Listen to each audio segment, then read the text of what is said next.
ခီးသွားတဲ့ကတဲကုတ်စရာနေရာကောင်းမဖြစ်ဘူးဆိုရင်လာခဲ့တဲ့ခီးအတွက်အနောက်ရှက်ဖြစ်နိုင်လို့အယူမမအောင်တက်နိုင်နေမြလေးလာပြီးစီစဉ်တင်ပါတယ်လက်ပတ်တာမျိုးကကျွန်တော်တဲတဲ့နေရာကရောအဆင်ပြေနိုင်ရဲ့လားကျွန်တော်နာမည်ကလင်းခတ်ပါရင်းနှီးတဲ့သူတွေကတော့ရန်ကုန်သားလို့ခေါ်ကြပါတယ်ကျွန်တော်ရဲ့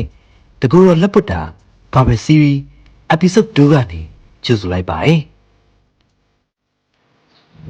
လက်ပတ်တာရောက်ပါပြီရောက်တဲ့အချိန်က2:14မှာလက်ပတ်တာရောက်ပါတယ်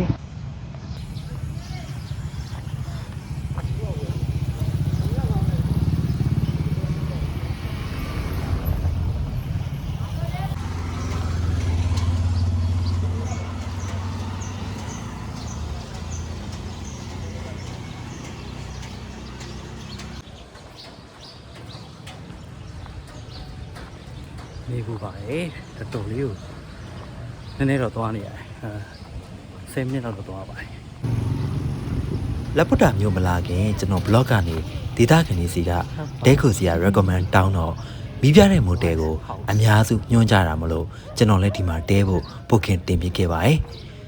နှစ်ယောက်ခန့်အနည်းဆုံး4500ကနေစပြီးတော့ရှိပြီးမနက်စာ breakfast buffet လည်းပါဝင်ပါတယ်တဲ့ဘလို့အခြေအနေရှိမလဲဆိုတာကတော့ model ရောက်မှသိရပါမယ်ထိတ်ထားလင်းခန့်အောင်အနေနဲ့လင်းခန့်လားလင်းခန့်အောင်နှစ်ခုပဲတစ်ခုပဲအမှနာမည်ပြည့်စုံတယ်ခုနဖုန်းတော့ဆက်ထားတယ်ဟုတ်လင်းခန့်အောင်လည်းဟုတ်တယ်ဟုတ်လေးတောင်းခွဲခံနော်ဟုတ်သုံးပါတဲ့โอเคခင်ဗျပတ်စံတစ်ခါလေးရှင်းတာမလားမတနည်းတဲ့ကျွန်တော်တည့်ရပြမနေ့ကချက်ထောက်လို့ပါပါ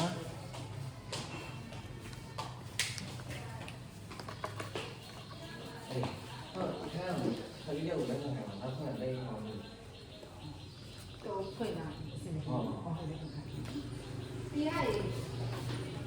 ဟိုင်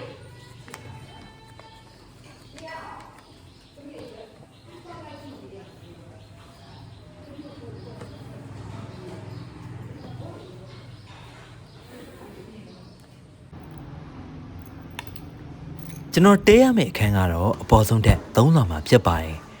မိုတယ်ရဲ့အပြင်ဘက်အနေထားကတော့တက်ရတန်ရှင်းတယ်လို့ဆိုရပါမယ်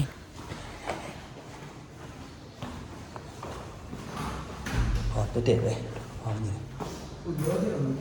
တော့ဒီပြပြင်ချိန်လောက်မီးမလာရင်6နိုင်လောက်နှုတ်ပေးရမလားဒီညတော့နှုတ်ပေးတာ9နိုင်ပဲ9နိုင်ပဲခုတော့မီးပြတယ်ဝိုင်းမီးမလာလို့ရှိရင်ညတော့ရှောက်ဖို့မယ်ဟုတ်အင်တာနက် password လေးဟုတ်တယ်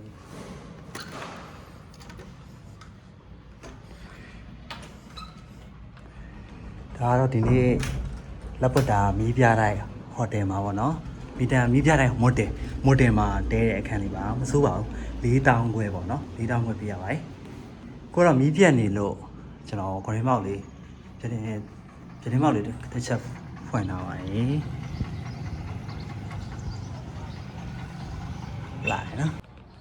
ဒီအခန်းကတရက်ကို4000ခွဲပေးရတယ်ဒီလက်ပတ်တာမှာမီးပြတိုင်းမိုတယ်ကဒေတာငယ်တွေတော်တော်များများလည်း recommend ပေးကြတယ်ပြီးတော့အဲ့ဒါနဲ့ကျွန်တော်ဒီဟာလေးကိုရွေးလိုက်တာပေါ့နော်ဒီကဒီတောင်းဝဲအခန်းလေးကဈေးနေဆုံးအခန်းလေးပဲကျွန်တော် vlog ဒီပါ live မှာမလို့ view လှလှအခန်းလေးပြပါလို့ပြောထားတော့အပေါ်ဆုံးတက်လေးရွေးပေးထားတာမှမသိဘူးပေါ့နော်လှပါတယ်ဆင်ပြေပါတယ်ဒါရေချိုးကန်အိမ်လာပေါ့နော်တော်တော်လေးကြည့်ဆင်ပြေတယ်ဒါကအခုကျွန်တော်တဲတယ်ဒီ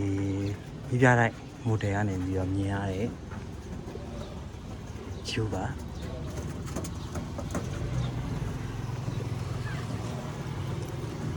လိုလာပို့တာကိုကျွန်တော်အခု2နာရီခွဲပေါ့နော်2နာရီဝန်းကျင်လောက်မှလက်ပို့တာကိုတော့အစရောက်ပြီလက်ပို့တာပေါ့နော်3မိုင်ဆိုရဲပေါ့နော်နေရာကနေပြီးတော့ဒီမြူရင်းမိုင်းကိုကျွန်တော် ferry ကတက်စီစဉ်ပေးထားတယ်ပတ်စံပြားမှပေးကြမလို့ free စီစဉ်ပေးထားတာဆိုတော့အဲ့ဒါလေးနဲ့ဒီကိုရောက်တယ်ရောက်ပြီးတော့ဒီခုနကတော့ပေါ့နော်အားလုံးသိတဲ့အတိုင်းပဲဒီကား ferry ရက်တဲ့နေရာနေပြီးတော့အခုလက်ပုတ်တံမှာရှိတဲ့ဒီပြီးပြလိုက်မိုတယ်ပေါ့နော်ကျွန်တော်လမ်းလျှောက်လာတယ်10မိနစ်နဲ့15မိနစ်ဝန်းကျင်လောက်တော့လမ်းလျှောက်လိုက်ရတယ်ကိုပြီးပြလိုက်မိုတယ်ကိုတော့ရောက်နေပါပြီခုပြီးတော့ပြတ်နေတယ်ပေါ့ နော်လက်ဗုဒ္ဓကလာရတာကပထမဆုံးကအစီအစဉ်ရဆိုရင်လည်းလက်ဗုဒ္ဓကကျွန်တော်ရဲ့အစီအစဉ်ထဲမှာမပါဘူးကျွန်တော်မြောင်းမြောက်ကိုပဲကျွန်တော်ရည်ရွယ်ထားတာပေါ့နော်ဒါပေမဲ့မြေပုံပေါ့နော် Google Map မှာရှာဖွေစူးစမ်းလိုက်တဲ့အခါမှာဆက်သွားမယ်ဆိုရင်လက်ဗုဒ္ဓမျိုးကဒီရှိနေတယ်ပြီးတော့မြောင်းများထိရောက်ပြီးမှတော့လက်ဗုဒ္ဓကြီးမျိုးကိုတွားဖို့အတွက်ကြံခင်းမှာဆိုလို့ပေါ့နော်ဒီတော့လက်ဗုဒ္ဓမျိုးကိုကျွန်တော်အခုတော့ဆက်ဆိုင်မြင့်ရောက်ပါပြီကျွန်တော်ပြောနေကြရှိတဲ့စကားလေးအတိုင်းပဲပေါ့နော်လူတွေဆိုတာလေလူတွေမိတ်ဆွေတွေချစ်ခင်ရင်းနှီးရတဲ့လူတွေဆိုတာလေရေစက်ကြောက်တွေးဆုံရတယ်လို့မျိုးပဲပေါ့နော်ခရီးတွေမြို့တွေဆိုတာလေရေစက်ရှိမှပဲ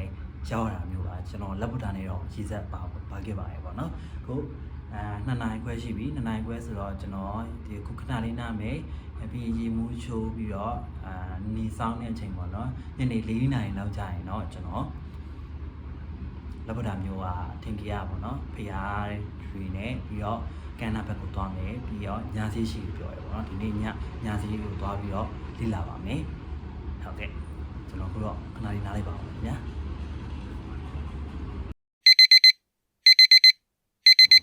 ဟယ်လိုကဲခုညနေ3နာရီခွဲကျော်ပါပြီလက်ဗုဒ္ဓမှာလဲဖို့အတွက်အချိန်လေးပေါ့နော်အချိန်လေးနည်းနည်းကြက်နေတယ်ကျွန်တော်လက်ဗုဒ္ဓမှာကကျွန်တော် plan ရဆိုရင်ဒီနေ့ခုညနေညပေါ့နော်လက်ဗုဒ္ဓမှာဒီနေ့ညအိမ်မယ်မနေ့ပြန်မနက်10နာရီကားနဲ့ကျောင်းမြကူးမယ်ပေါ့နော်ဒီတော့လက်ဗုဒ္ဓမှာအချိန်နည်းနည်းလေးပဲရှိပါတယ်ဒီတော့ခုအချိန်ရှိခိုင်လုံးလာဆိုင်တိတ်မနာတော့ရေမှုချိုးပြပါပြီဒီနာဖေးရတွေလက်ပတ်စရာကောင်းတဲ့နေရာလေးတွေပါလေးတွေကိုကျွန်တော်နည်းနည်းပါးပါးသွားပြီးကြည့်ပါမယ်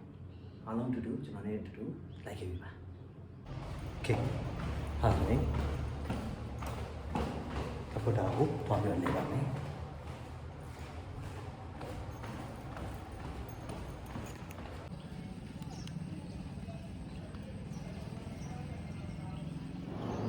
โอเค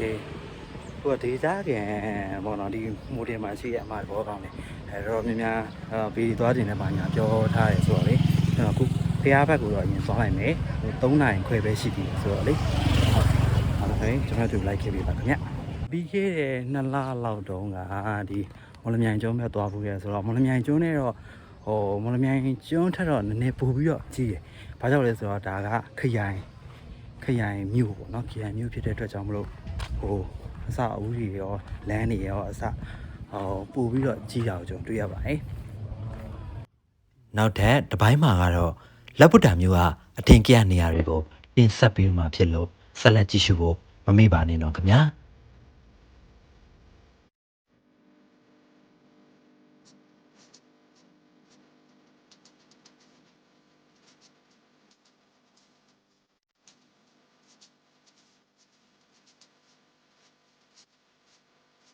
ဒါကတော့ရန်ကုန်သားရဲ့တကူတော်လက်ဗုဒ္ဓခရီးစဉ်ဖြစ်ပါတယ်ကျေးဇူးတင်ပါတယ်ခင်ဗျာ